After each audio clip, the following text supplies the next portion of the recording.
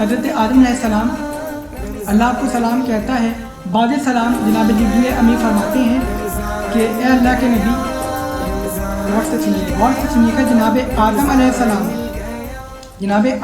السلام سے جناب جبریل امی فرماتے ہیں کہ اللہ نے 3 چیزیں بھیجی ہیں، ان میں سے کہا ہے کہ ایک چیز آپ وصول کر لیں۔ یہ روایت جناب اصول کافی کی کتاب میں بھی موجود ہے کہ جب امام سے پوچھا گیا، امام نے اس کو روایت کیا ہے کہ جناب آدم علیہ السلام کے سامنے اللہ نے 3 چیزیں رکھی، ایک عقل تھی، دوسرا علم تھا اور تیسرا تقویٰ تھا۔ تو جناب آدم علیہ السلام نے نہ علم لیا نہ تقویٰ لیا، عقل لی، کیونکہ عقل ہو تو سب کچھ ہوتا ہے۔ آپ کے پاس دولت ہو، آپ کے پاس شہرت ہو، آپ کے پاس نام ہو، لیکن آپ کے پاس عقل نہ ہو، سب ضائع ہے، سب کی سب ضائع ہیں۔ لیکن اگر آپ کے پاس عقل ہے تو آپ کے پاس یہ چیزیں باقی رہ سکتی ہیں، آپ کا نام بھی باقی رہے گا، آپ کی دولت بھی، آپ اچھے کاموں میں نام لگائیں گے، استعمال کریں گے، آپ کی عقل سے آپ کا نام زندہ رہ جائے گا۔ حضرت محمد صلی اللہ علیہ وآلہ وسلم سے متعلق ایک فضائل پڑھنا چاہوں گا، کیونکہ تکمیل دین اور میں نے ثابت کرنا تھا کہ حضرت محمد مصطفیٰ صلی اللہ علیہ وآلہ وسلم اور ان کی اہل بیت جناب آدم علیہ السلام کے وجود سے پہلے ہیں، وجود سے پہلے ہیں۔ آپ نے کبھی غور کیا ہے کہ حضرت آدم علیہ السلام نے ایک چیز جو عرش پر دیکھی تھی وہ 5 سائے تھے۔ آپ نے 5 مرتبہ درود پاک پڑھا اور درود پاک پڑھنے کے بعد ان پر بھیجا۔ اختلاف نہیں ہے، اہل بیت علیہ السلام کا مقام بہت بلند ہے۔ اہل بیت علیہ السلام کا مقام یہاں سے بلند نظر آتا ہے کہ قرآن مجید میں اللہ آیت میں کہہ رہا ہے، یا ایھا الذین آمنوا صلوا علی النبی، پوری آیت آپ کے ذہن میں ہے کہ میں اور میرے فرشتے محمد پر نہیں، النبی ہے، النبی الف لام النبی، النبی سے مراد محمد و آل محمد پر درود پاک پڑھ رہی ہے۔ یہاں سے ثابت جناب آدم علیہ السلام کا درود پاک محمد و آل محمد پر پڑھنا، یہ چیزیں آپ کو سمجھ آئی ہیں۔ جناب آدم کے وجود سے پہلے فرشتوں پاک موجود تھے۔ آنے والے انبیاء میں اہل بیت علیہ السلام کے فرشتوں پاک کے وجود کو بھی انبیاء علیہ السلام کے واقعہ سے ثابت کروں گا اور قرآن مجید سے ہی کروں گا۔ کل کی ویڈیو ہوگی، اس میں اللہ اور ابلیس کا مکالمہ بتاؤں گا اور اس کے بعد میں آ جاؤں گا اپنے دوسرے انبیاء کی طرف۔ تب تک کے لیے اپنا بہت خیال رکھیے گا۔ فی امان اللہ، اللہ حافظ۔